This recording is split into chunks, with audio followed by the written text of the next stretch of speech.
My sister is 33 years old.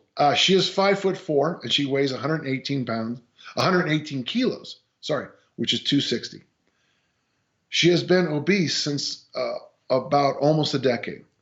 Before that, she was just overweight. She has managed to reduce her weight on multiple occasions, ranging from 15 to 20 kilos. For my Americans, basically about 35 to 44 pounds. But she gains the weight loss time and again. Which is a very big issue. Yeah, she has had her blood work done, and it is normal. And is 5'4", 260 with normal blood work. I know fat loss is mostly based on nutrition, but the problem is that she is able to sustain dietary control only for a few weeks before she gives into her usual bad eating habits. It's not that she lacks conviction, but the fat to be lost is just too much. I have a couple of friends who are better suited for this. I'm thinking of Brittany and I'm thinking of Amy. These are women just a little bit, well, in one case, older than your sister. And all I can say is, obviously, your sister knows what to do. The problem is she hasn't yet had that moment where one way we say it in the United States, she's got a good case of should, she's got a good case of could, but she doesn't have a case of must yet. Should your sister lose weight? Well, at 5'4", 260, she should. The statistical numbers hitting her in the face are high.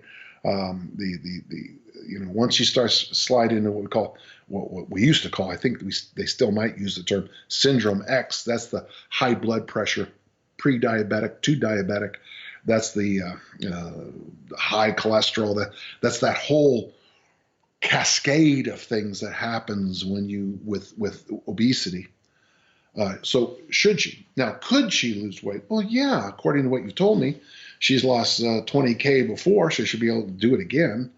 And she seems to be getting on the right track and then stops. And the reason is, some of us would argue, is she doesn't have the must we.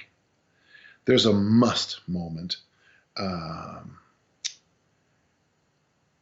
I have had stories people tell me. One woman said, I am so fat, my husband won't touch me.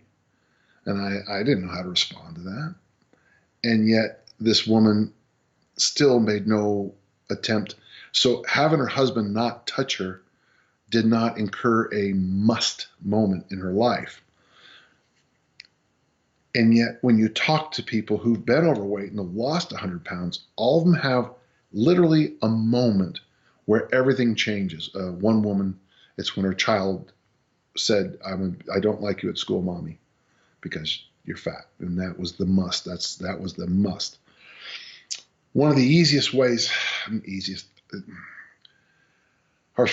don't know of an easy way to do this. But one thing I picked up from Tony Robbins is we make a chart with my people who tell me they have a big goal. We make a chart. And the chart is this. It's very simple. In fact, it's going to sound silly when I go through it. So if I do lose, and let's just say I don't know how much you want her to get down. Let's say get under 200 pounds, okay? Get to 90 kilos, okay? Do get to 90 kilos.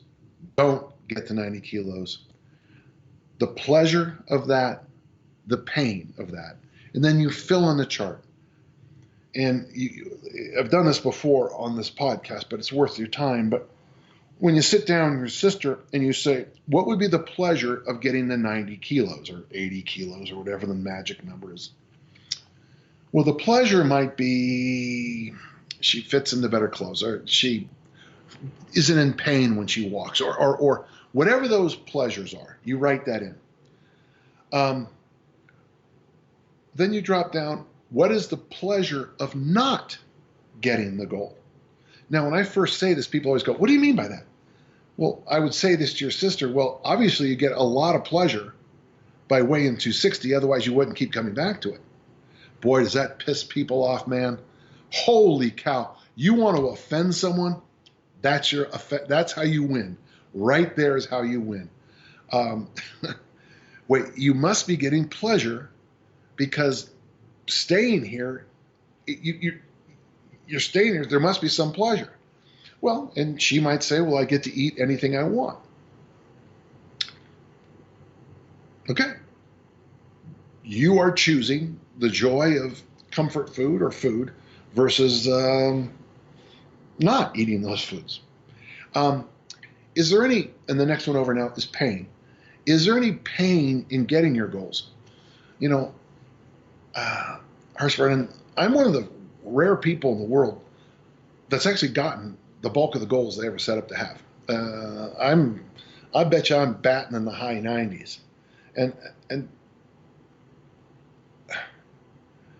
I got to tell you, in a strange way, you know, I think I mentioned this before with Brian on one of our podcasts.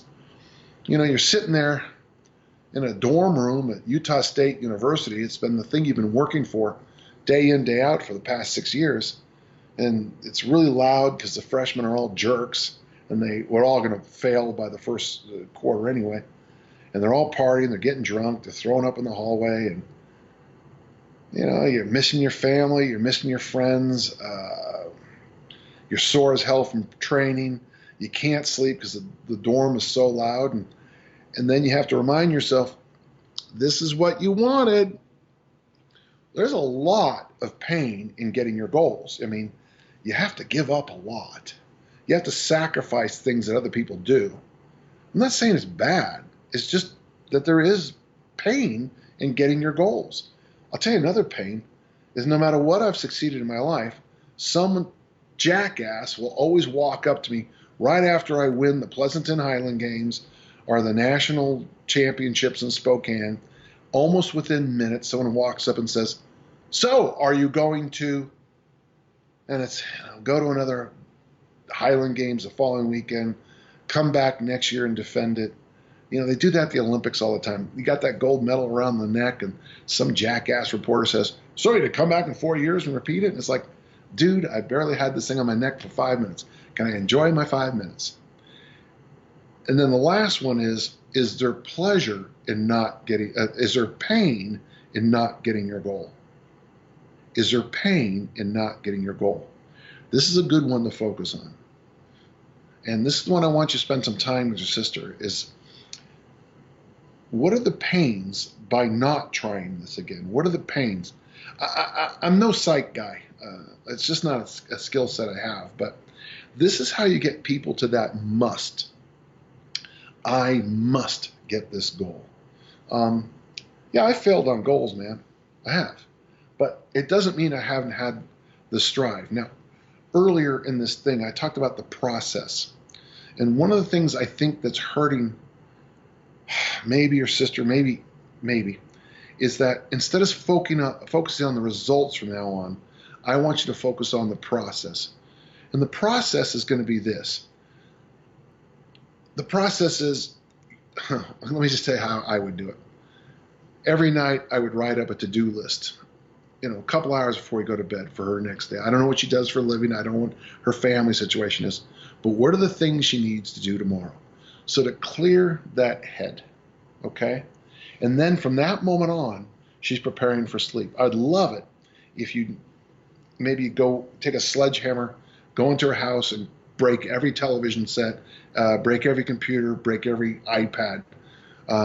So after 7 o'clock at night, she can only read books or read books to her kids or whatever.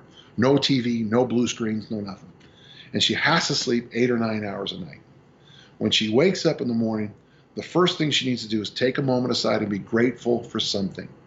I remember Pat Flynn telling me one time, he's always grateful for butterflies. And I thought that was kind of funny. I'm